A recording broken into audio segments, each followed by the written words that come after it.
We want to have a few speakers come up, and I'm actually going to first introduce your local president, Joe McGeaney, president of Local 444 here at BWI.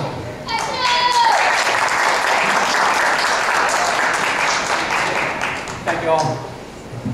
Thanks, Amy. First of all, I would like to thank everyone for attending this important date. This event is sponsored by AFL-CIO and certainly American Federation of Government Employees Union. We at BWI Local 444 are very proud to host this event here at BWI, and there are about 40 of these events nationwide that are being held by AFGE locals here across the country. This day is very important as our slogan is "We are one," to show that we are united for collective bargaining rights that unfortunately some people are losing, and we at TSA are very proud that we've just recently got our collective bargaining, and we're very happy and excited to get on with the procedure afterwards for collective bargaining to improve things here at BWI and across the nation. Today also is very significant as we honor a very important American, one that 33 years ago, was slain, Dr. Martin Luther King, as he stood next to in solidarity with other workers as well when he was slain in Memphis, Tennessee. We honor him today as well, and I'd like to again thank you for coming. And we at Local 444 will be here after the vote on April 19th ends, and April 20th we will start getting to work once we get the final tally. And we are very proud that our president, our national president, John Gage, is going to be doing the collective bargaining for TSA. And without further ado, I'd like to take this time to introduce President John Gage for national president for AFGE.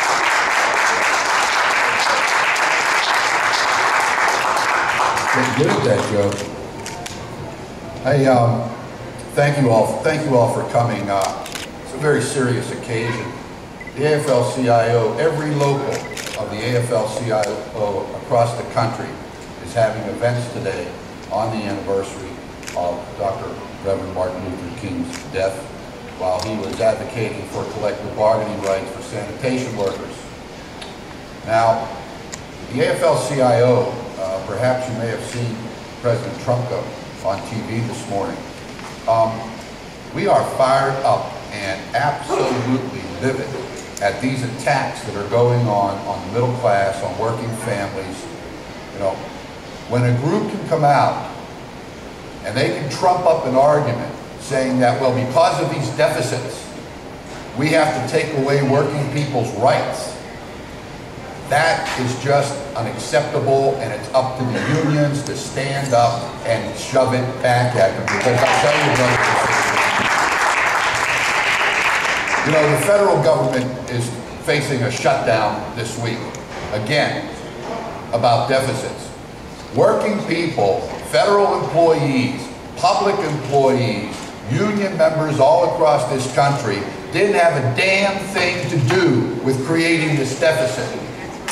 And we are not going to be the cure for this deficit. It's taking away our retirement, taking away our health insurance, freezing our pay, lowering our pay across the country. Now, there's a couple things we have to do. One, and a woman up in Wisconsin, I think, was so touching when she was interviewed. She had a picture on her shirt pinned, and the reporter said, well, what's that pin? What's that picture about? And she just touched it. She goes, that was my grandfather. He was a union organizer. He taught me how the unions built this country. He taught me how the unions built the middle class. And I'm keeping him pinned on me. I'm not even a public employee.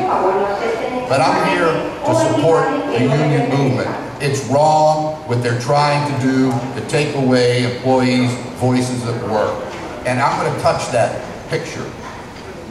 Every time I'm out here marching, every time we have a gathering during this really tough year that we're facing, I'm going to touch him to give me strength to let me know where I came from, to let me know what this country has to get back to.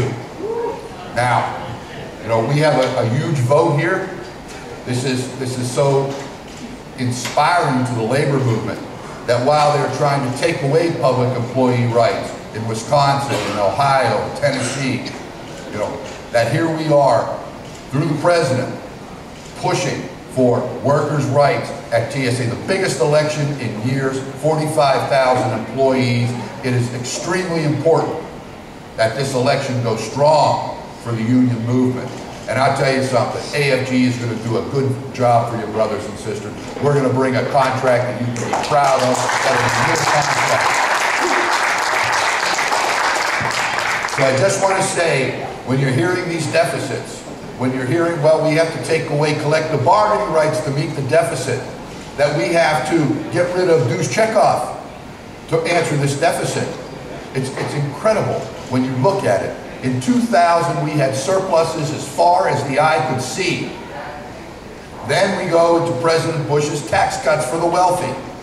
Katrina happens, 2 wars, you know, the financial meltdown. And now we're in a deficit, and they're saying that they have to make up this deficit through workers' rights, their pensions, their health care, their pay. Our pay has been frozen stagnant in this country for 10 years. Meanwhile, collective or corporate profits are through the roof. Something's wrong, brothers and sisters, and as working people all over this country, we have to stand up to it. We have to stand up to it. Us, not our leaders in Washington, not the Democrats, not President Obama. It has to be us, each worker, worker to worker, telling the truth. We know the truth. We work for a living. We have good union contracts. Everyone should have. It's not about taking away a good retirement for public employees. It's why doesn't the private sector have good retirement anymore? And we're all going to be on this race to the bottom? You know, should we all move to Guatemala or someplace right now? Give up the rights that our parents fought for, that we fought for? I don't think so. I don't think so. Let's stick together like never before. Let's remind ourselves, you know, of who went before us, of people in our family who devoted their lives to the union movement. And let's rebuild it. Not on our watch are we going backward. We're not going back, not on our watch. Brothers and sisters, I want to acknowledge our Unite Here brothers and sisters who are here. Many of them represent the food court workers here at the airport. We have some AFT people here too, as well as the post office. Where are you? Congratulations on your new contract, by the way. Also, we want to acknowledge the NAACP. Mark, come on up here.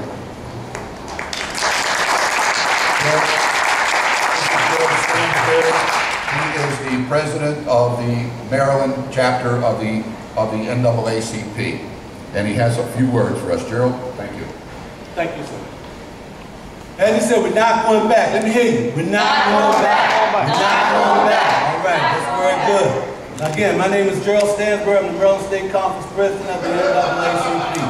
For over 100 years, the NAACP has fought for civil rights. And along that time, the unions, the labor movement was a part of the civil rights movement. They also stood with the NAACP. They stood on the march on Washington with Reverend Dr. Martin Luther King. So we stand today at BWI Airport with the unions in favor and support of collective bargaining and rights to organize. It is the American way. Okay, for over 100 years, unions have been fighting for pay, equal pay, for the right for health care, for health benefits, retirement benefits. And anybody who is not in favor of collective bargaining, not in favor of rights to the right to organize, is not in favor of freedom. So again, I'm so proud to be here today. We stand with you. Keep up the good work, and hurrah, hurrah. This is my political action chair, Mr. Elbridge James. He'll be down watching the legislation, making sure that nothing comes through there that the NAACP and the unions will not be in favor of. I am proud to be here. Unlike in January when we celebrate the great man's birth, today, let us remember why he died. Let us remember that our children depend on the work that you do, and you do the work that saves this country. Every day when I come here and I fly out of here, I depend on TSA to keep me safe. Don't let the naysayers say you do the wrong things and you're not worth the value. You're worth every penny you get and more. Thank God you got a labor organization. As I told Gerald, when I first started working, I worked for 2 labor organizations, one in food service, one in custodial service, 40 hours. I went to work for a nonprofit that had to work with other entities. And the first thing they said out their mouth, our regular work week is 48 hours. 48 hours, no overtime, 48 hours. And I said, why? Well, you're seasonal. They gave us a reason to take away our pride. Don't let no one take away your pride. Thank you. As President Gage was acknowledging some of our affiliates and brothers and sisters that were here, we also have representatives from the Master Mates and Pilots International Union. Thank you very much for joining us. Again, in solidarity with all of our fellow unions, we're going to ask that another representative from one of our sister and brother unions from, Unite Here Local 7 come up and speak. Roxy Herbekian. It's great to be here today. It's great to hear from all of the TSA workers. You've already voted. The vote is in, and I'm sure that's your brothers and sisters around the country are working hard for that. And it's going to be an excellent message for all of us that in this environment where Midwestern states are attacking their public employee unions, that the TSA workers are going to stand up and say, no, we want a union. And that is, I want to thank you for that, because that is a huge message to the country on behalf of all workers in the United States. Unite Here represents hotel, restaurant, and gaming workers. Around the country in the airports, we represent many of the food and retail workers. Our chief steward from one of the food service worker units here today. And we look forward to working with AFGE Local, is it going to be 44? 444. 444, as you get established, because here at BWI, there's about 200 food and retail workers that are union and another 600 that we need to organize to make these good jobs. This airport is an important economic engine for the entire region, and these should be good jobs. So here in the state of Maryland, where we've got Democrats in office, we've got a lot of politicians who say they support us, we've got to hold them to that. We've got to hold them to that, and like where there's public involvement, where there's public dollars, where there's jobs being created off of our tax dollars, those have got to be good jobs. So we're very proud to be here today. I bring you greetings from our General President, John Wilhelm, and we look forward to working with you and supporting you in the future. Thank you.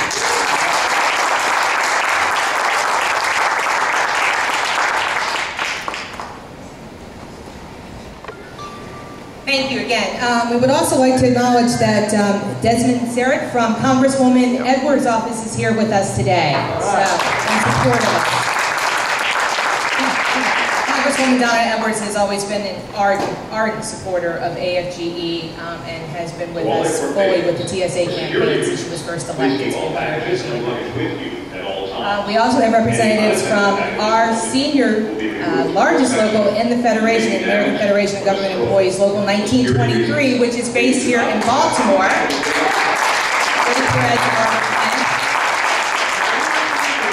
That is also the home local of our national president as well.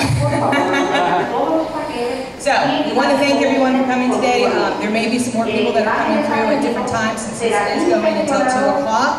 Right now, we would like for you to talk, amongst yourselves, and let's keep this going. Solidarity. We are one.